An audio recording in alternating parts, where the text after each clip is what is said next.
et avec votre esprit. Évangile de Jésus-Christ selon saint Luc.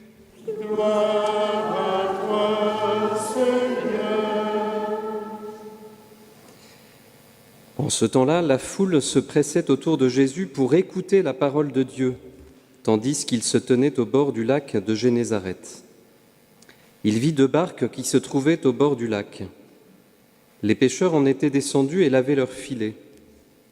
Jésus monta dans une des barques qui appartenait à Simon et lui demanda de s'écarter un peu du rivage. Puis il s'assit et, de la barque, il enseignait les foules. Quand il eut fini de parler, il dit à Simon : « Avance au large et jetez vos filets pour la pêche. » Simon lui répondit : « Maître, nous avons peiné toute la nuit sans rien prendre. Mais sur ta parole, je vais jeter les filets. » Et l'ayant fait, ils capturèrent une telle quantité de poissons que leurs filets allaient se déchirer. Ils firent signe à leurs compagnons de l'autre barque de venir les aider. Ceux-ci vinrent et ils remplirent les 2 barques à tel point qu'elles enfonçaient.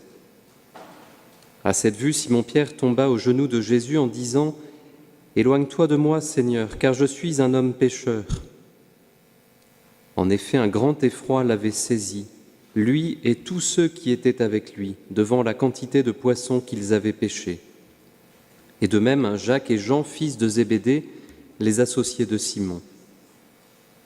Jésus dit à Simon : « Sois sans crainte, désormais ce sont des hommes que tu prendras. » Alors ils ramenèrent les barques au rivage, et laissant tout, ils le suivirent.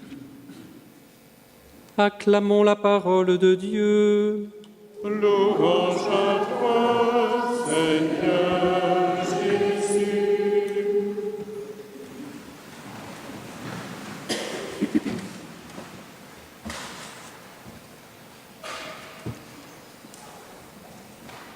Quand on est petit, comme vous, même si vous êtes certainement déjà très grand dans votre cœur, mais quand on est petit, il y a quelque chose qu'on a du mal. Vous savez ce que c'est ? C'est l'obéissance. Qu'est-ce que c'est difficile d'obéir ? Quand papa et maman ils nous demandent un service, ou même ceux qui nous accompagnent, mais vous savez, du coup, on rêve de devenir grand en se disant comme ça, je serai libre, j'aurai plus besoin d'obéir à personne. Et quand on est grand, on fait l'expérience qu'il y a une chose qui est difficile, c'est d'obéir.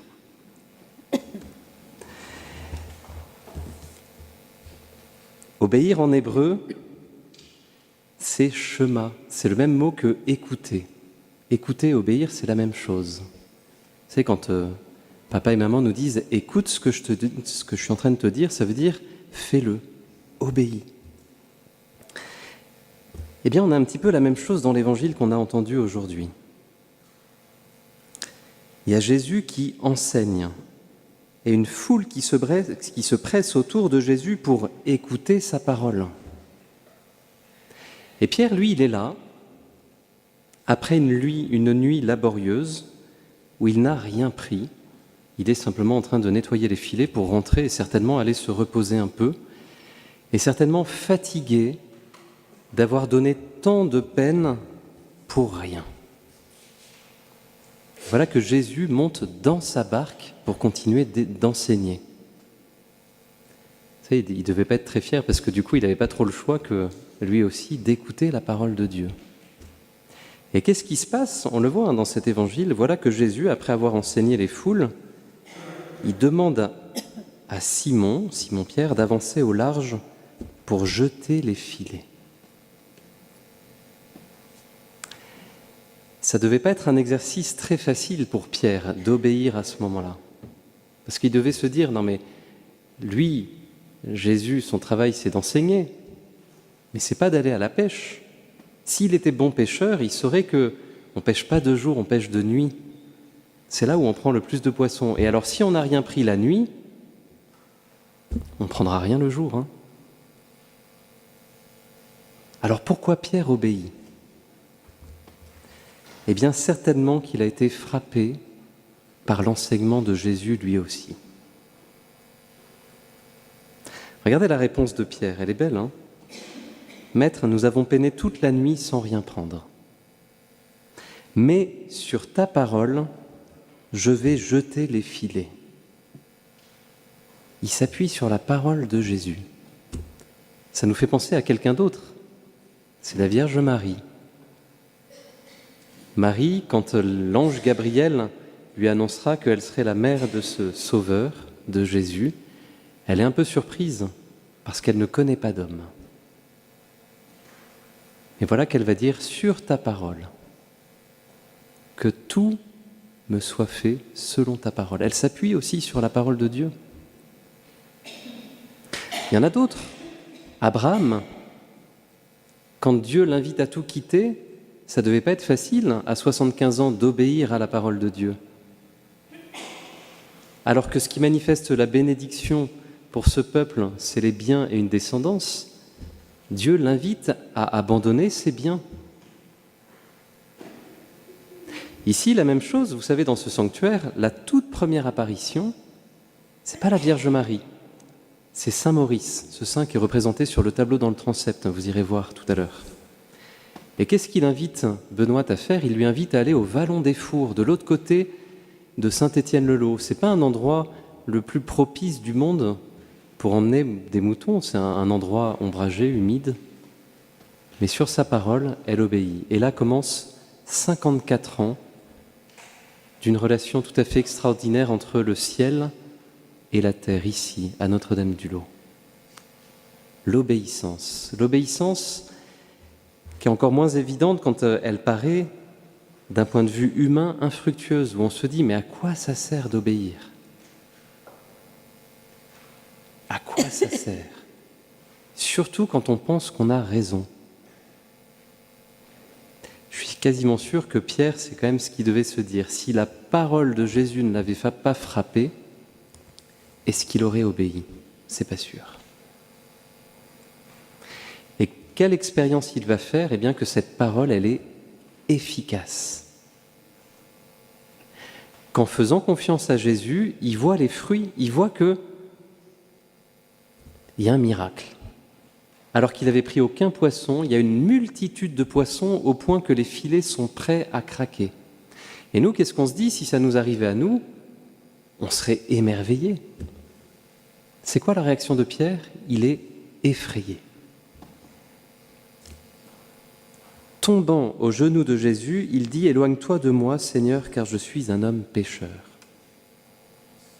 Quand on commence à découvrir Dieu, sa grandeur, eh bien, en même temps, on commence à découvrir l'écart énorme qu'il y a entre lui et moi. Et l'orgueil, il tombe à ce moment-là. On commence à découvrir qui on est en profondeur dans notre cœur. Et souvent, c'est pas très joli. Et on peut être effrayé, on se dit « Ouh là là !» On a été, avec l'équipe du sanctuaire, à Tarascon, il y a quelques jours, et le Père Michel nous partageait qu'il y a quelque temps, il y avait une sœur, à la visitation, là où nous logions, une sœur qui avait le même don que Benoît, elle lisait dans les cœurs. Elle pouvait voir nos péchés.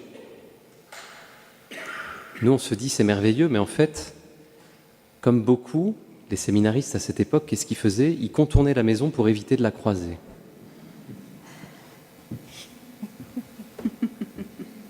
Pourquoi ? Parce qu'on n'est pas fou, on connaît un peu l'intérieur de notre cœur, et on se dit, ouh là là là là. Si on commence à découvrir la réalité de ce cœur, eh bien la même chose de Pierre, vous voyez, il saisit à ce moment-là un petit peu de ce qu'est Jésus. Et du coup, il est effrayé de voir l'intériorité de son cœur. Et regardez la belle parole de Jésus. Sois sans crainte. Jésus, il ne vient pas pour te juger. Jésus, il vient justement pour accomplir dans la pauvreté de ta vie, de ton cœur, son projet. Il n'attend pas des gens parfaits où rien ne dépasse. Il attend des gens vrais, qui acceptent de se laisser aimer en toute vérité. Parce que regardez que juste avec ce petit acte d'obéissance, il y a une multitude de poissons. La même chose dans notre vie. Et voyez, il y a une grande pédagogie dans cette dans cet évangile. Jésus, à quoi il nous invite? À nous mettre à l'écoute de sa parole. Vous savez, dans notre prière, souvent on parle beaucoup. Au lieu d'être un dialogue, c'est souvent un monologue. Mais est-ce qu'on commence à se mettre un petit peu à l'écoute de la parole de Dieu pour découvrir qui il est? Et en découvrant qui il est, du coup, on va découvrir aussi un peu notre pauvreté, mais on entendra aussi cette parole, sois sans crainte. Parce que le Seigneur, il te choisit toi aussi. Pour que, en toi, il accomplisse sa volonté, que lui-même, il te fasse porter du fruit. C'est ce que nous dit saint Paul dans la première lettre, qui est magnifique. Regardez ce qu'il demande pour les chrétiens. Nous demandons à Dieu de vous combler de la pleine connaissance de sa volonté. Voilà l'essentiel. Qu'est-ce que tu veux, Seigneur, que je fasse? Pas qu'est-ce que tu veux que je sois, parfait ou je sais pas quoi, qu'est-ce que tu veux que je fasse? Carlo Acutis, qui va être canonisé dimanche, il te dirait, eh bien, déleste-toi. C'est à Dieu de remplir ton cœur, c'est pas à toi. Et qu'est-ce qu'il nous dit à la fin de cette belle lettre, saint Paul? Dans la joie, vous rendrez grâce à Dieu le Père, qui vous a rendu capable d'avoir part à l'héritage des saints. C'est Dieu qui nous rend capables. Et souvent, nous, on essaye sur toutes nos forces d'être capables. La seule chose que nous invite Jésus ce matin, c'est nous mettre à l'écoute de sa parole et de lui obéir, même quand on ne comprend rien. Même quand ça paraît humainement infructueux, c'est lui qui nous rend capables, c'est lui qui nous fait porter du fruit. Alors vous voyez, parfois, c'est rien du tout finalement d'obéir, un petit acte d'obéissance. Eh bien, à travers notre quotidien, où c'est pas toujours facile, eh bien, on s'entraîne à obéir aussi à Jésus. Quand on obéit à nos parents, on s'entraîne petit à petit à nous mettre à l'écoute de la parole de Dieu et de la mettre en acte. Quand on obéit aussi à ceux qui sont à droite, à gauche, eh bien, vous voyez, ça nous décentre de nous-mêmes. Encore une fois, obéir, c'est écouter. Au lieu d'être le centre de tout, eh bien, on écoute un petit peu ce qui se passe autour et Dieu parle à travers les événements et les autres. Alors demandons ce matin cette grâce de la foi, cette grâce de l'obéissance, comme Pierre, comme les apôtres, pour devenir témoins de l'œuvre de Dieu qui nous rend capables lui-même, comme il a rendu capable Benoît, comme il a rendu capable tant de saints qui nous ont précédés. Demandons vraiment cette grâce. Amen.